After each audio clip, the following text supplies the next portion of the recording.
Bugun juda ham foydali, un umuman ishlatilmaydigan, oqsil va kletchatkaga boy bo'lgan, tez tayyor bo'ladigan mazali rulet qilamiz. Qani ketdik. Bu ruletni bir marta tayyorlashni o'rganib olganingizdan so'ng doimiy ravishda pishirasiz. Boisi juda ham mazali, og'izda erib ketadi va eng asosiysi foydali.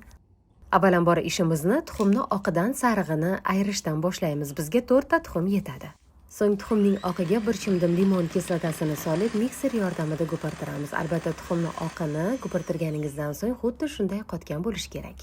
Tuxumning sarig'iga esa 150 gram yumshoq tvorog va stevia, ya'ni shakar o'rnini bosuvchi, shirin ta'm beruvchi mana shu mahsulotdan 2 osh qoshiq solamiz va bir xil massa bo'lguncha masallig'imizni yaxshilab vinchik yordamida aralashtiramiz.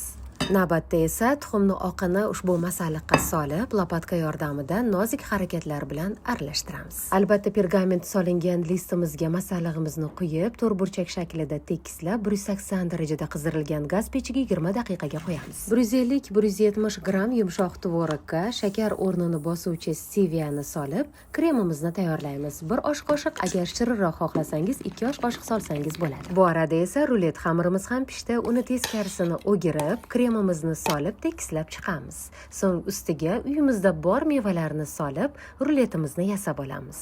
Albatta, rulet ichiga eng yaxshi mevalardan biri bu banan va malina, chunki ular yumshoq bo'ladi va ruletni iste'mol qilayotganingizda yana ham maza qo'shadi. Xohlasangiz shu holicha, istasangiz 1 soatga ruletni muzlatgichga qo'yib, so'ng iste'mol qilsangiz bo'ladi. Sababi 1 soat ichidagi masalliqlar bir-biriga singib, yanada mazali bo'ladi. Mana un va shakarsiz ham mana shunday mazali rulet tayyorlasa bo'ladi. O'zingiz ham tatib ko'ring, yerliklarga ham ulashib qo'ying. Hurmat bilan, Qunduzxon Abdullayeva.